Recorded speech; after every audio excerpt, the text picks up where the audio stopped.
नमस्ते दोस्तों, क्या आप रिटायरमेंट के बाद अपने पैसे को सुरक्षित रखते हुए हर महीने नियमित आय चाहते हैं? आप चाहते हैं कि आपका पैसा 100% सुरक्षित रहे और आपको उस पर अच्छा खासा रिटर्न भी मिलता रहे? अगर हाँ, तो आप बिल्कुल सही जगह पर हैं, क्योंकि आज हम बात करने वाले हैं सीनियर सिटीजन सेविंग स्कीम के बारे में। आज की वीडियो में मैं आपको बताऊंगी कि कैसे ये स्कीम आपको हर तिमाही में, हर 3 महीने बाद एक नियमित हजारों की इनकम दे सकती है और हाँ, आपका पैसा एकदम सुरक्षित रहेगा। तो चलिए जानते हैं कि आप इसे कैसे शुरू कर सकते हैं। तो वीडियो के एंड तक जरूर बने रहिए, क्योंकि ये जानकारी आपके रिटायरमेंट को और भी आरामदायक बना सकती है। तो सबसे पहले इसका पहला बेनिफिट जानते हैं। ये स्कीम 100% सुरक्षित है, क्योंकि ये भारत सरकार के द्वारा चलाई गई है और इसमें मार्केट में पैसा इन्वेस्ट नहीं किया जाता, इसलिए आपके पैसे का भी कोई भी रिस्क नहीं रहने वाला। आपको 8.5 की दर से सालाना ब्याज मिलेगी, जो कि हर तिमाही यानी कि हर 3 महीने बाद आपके बैंक अकाउंट में जमा होती रहेगी। मतलब कि हर 3 महीने बाद आपको नगद पैसा कुछ ना कुछ मिलता रहेगा। आप इस स्कीम के तहत 30 लाख रुपए तक का निवेश कर सकते हैं और अगर आप और आपके जीवन साथी 60 साल से ऊपर हैं, तो दोनों ही मिलकर इसमें 60 लाख रुपए तक का इन्वेस्टमेंट कर सकते हैं। अगर हम इसके चौथे बेनिफिट की बात करें, तो यहाँ पर आपको टैक्स की सेविंग्स भी मिलती है। 1.5 लाख रुपए तक के निवेश पर सेक्शन 80C पर टैक्स की छूट, सीनियर सिटीजन को 50,000 रुपए तक की भी टैक्स की छूट मिलेगी। अगर हम इसके लचीलेपन की बात करें, तो 5 साल की अवधि के बाद आप इसे 3-3 साल करके और भी बढ़ा सकते हैं। ये एक ऐसी स्कीम है जहां पर आप अपने रिटायरमेंट फंड को 10 लाख, 20 लाख या 30 लाख को निवेश कर सकते हैं और ये खास तौर पर सीनियर सिटीजन के लिए ही बनाई गई है। आपका पैसा सुरक्षित रहे और आपको नियमित आय मिलती रहे हर तिमाही के अंदर। अगर आप इसमें 30 लाख रुपए जमा करते हैं, तो आपको हर 3 महीने बाद 61,500 रुपए मिल सकते हैं, यानी कि हर महीने 20,500 रुपए की अतिरिक्त आय, वो भी बिना किसी जोखिम के। तो चलिए सभी पॉइंट्स को समझते हैं कि कौन इसके अंदर निवेश कर सकता है और इस स्कीम का फायदा उठा सकता है, जो कि सरकार के द्वारा चलाई जा रही है। सबसे पहला जो नियम है, आपकी उम्र 60 साल या उससे अधिक की होनी चाहिए। आपकी उम्र 60 साल की है, चाहे आप प्राइवेट नौकरी करते हो या फिर आप रिटायर हो या फिर सरकारी, आप इस स्कीम में निवेश कर सकते हैं। अगर VRS के केस में बात करें, यानी कि वॉलेंट्री रिटायरमेंट के केस में बात करें,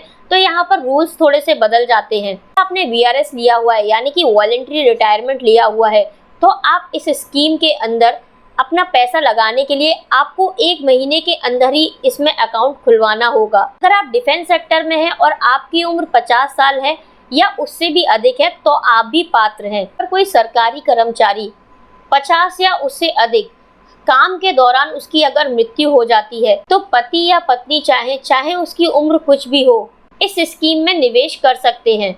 तो आपने अभी तक ये समझा कि कौन कौन इस स्कीम में इन्वेस्ट कर सकता है। तो चलिए आप समझते हैं कि सीनियर सिटीजन सेविंग स्कीम के अंदर आप कहां पर और कैसे अकाउंट को ओपन करवा सकते हैं। किसी भी सरकारी बैंक, प्राइवेट बैंक या फिर पोस्ट ऑफिस में जाकर अपना सीनियर सिटीजन स्कीम के अंतर्गत अपना खाता खुलवा सकते हैं। अकाउंट के टाइप्स क्या क्या रहेंगे? सिंगल अकाउंट ओपन कर सकते हैं, अपने नाम से अकेला खाता ओपन कर सकते हैं। ज्वाइंट अकाउंट, पति या पत्नी साथ में भी खाता ओपन कर सकते हैं। यहाँ पर आपको एक बात ध्यान देनी होगी, अगर आप ज्वाइंट अकाउंट ओपन करना चाहते हैं, तो आप अपने जीवन साथी के साथ ही पति पत्नी ही कर सकते हैं। इसमें नॉमिनी की बात करें, तो यहाँ पर आप 3 नॉमिनी तक जोड़ सकते हैं और यहाँ पर आप ये भी तय कर सकते हैं कि प्रत्येक नॉमिनी को कितना प्रतिशत मिलेगा। और अगर आप नॉमिनी का प्रतिशत तय नहीं करते, तो सभी नॉमिनी को 33.33% मिलता है। तो चलिए आप समझ लेते हैं कि आप अधिकतम कितना निवेश कर सकते हैं इस स्कीम के अंतर्गत। अधिकतम लिमिट 30 लाख रुपए है और ज्वाइंट अकाउंट में पति पत्नी दोनों मिलाकर 30 लाख रुपए ही जमा कर सकते हैं। लेकिन अगर वो दोनों अपना इंडिविजुअल अकाउंट ओपन करते हैं, तो दोनों अकाउंट में वो 30-30 लाख रुपए तक जमा कर सकते हैं। इसका मतलब कि आप टोटल निवेश 60 लाख रुपए तक का कर सकते हैं अगर 2 अलग अकाउंट खोलते हैं। तो अगर हम बात करें VRS वालों की, तो VRS वाले यहाँ पर उतना ही अमाउंट जमा कर सकते हैं जितना उन्हें VRS का फंड मिला है। मान लीजिए कि अगर आपको 15 लाख रुपए मिले हैं, तो आप 15 लाख रुपए तक का ही निवेश कर पाएंगे, इसमें 30 लाख रुपए तक का नहीं कर पाएंगे। चलिए अब समझते हैं सबसे जरूरी पॉइंट को, कि कितना रिटर्न आपको मिलेगा और आपकी महीने की आय कैसे तय होगी। कि ब्याज दर की बात करें, तो अभी 8.2% है और ये ब्याज आपके निवेश पर हर तिमाही पर आपके अकाउंट में जमा हो जाती है। जबकि अगर आप 30 लाख रुपए का निवेश करते हैं, तो आपकी सालाना ब्याज 2,40,000 के आसपास होगी। तिमाही आपको 66,500 रुपए मिलेंगे, मतलब लगभग 20,500 रुपए महीना। ब्याज का भुगतान हर साल 31 मार्च, 30 जून, 30 सितंबर और 31 दिसंबर को होता है। कि ब्याज दर यानी कि इंटरेस्ट रेट फिक्स रहने वाली है। उस दिन आपकी इंटरेस्ट 5 साल तक के लिए फिक्स हो जाती है जिस दिन आप अकाउंट को ओपन करते हैं, और अभी ये 8.2 चल रही है। हर तिमाही पर ब्याज की समीक्षा करती है, लेकिन आप अगर अकाउंट खुलवाते हैं पहली बार तो उसकी ब्याज दर आपके लिए 5 साल की लॉक हो जाती है। अगर हम स्कीम की अवधि की बात करें, यहाँ पर आपको 5 साल की लॉक इन पीरियड देखने को मिलता है। आपका पैसा 5 साल तक स्कीम के अंतर्गत रहेगा।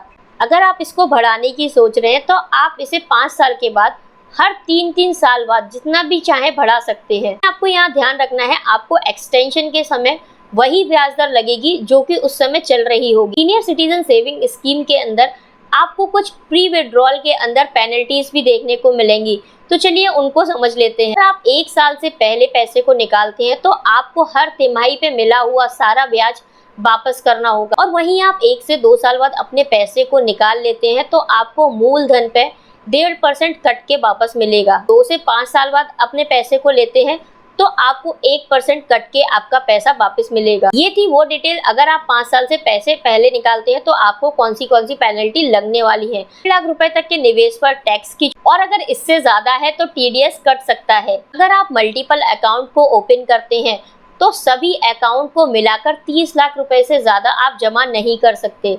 तो चलिए जानते हैं सीनियर सिटीजन सेविंग स्कीम के कुछ जरूरी बातें। VRS वालों के लिए VRS मिलने के 1 महीने के अंदर ही अकाउंट ओपन करवाना अनिवार्य है, वरना आपको 60 साल तक का इंतजार करना पड़ेगा।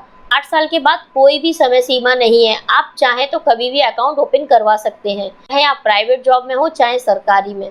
उन लोगों के लिए बेस्ट है जो रिटायरमेंट के बाद कोई भी रिस्क या कोई भी जोखिम नहीं लेना चाहते और एक नियमित आय चाहते हैं अपने लिए। कि हम पहले बात कर चुके हैं, अगर आप इस स्कीम में इंटरेस्टेड हैं तो आपको अपने नजदीकी पोस्ट ऑफिस या बैंक में जाना होगा। दोस्तों, सीनियर सिटीजन सेविंग स्कीम आपके रिटायरमेंट को आसान और शानदार बनाने का एक अच्छा तरीका है, बल्कि हर तिमाही ये आपके लिए एक सुनिश्चित आय भी तय करती है। आपको ये जानकारी पसंद आई हो तो वीडियो को लाइक जरूर करें, चैनल को सब्सक्राइब करें, और आपका कोई भी सवाल है तो आप कमेंट बॉक्स में जरूर पूछ सकते हैं।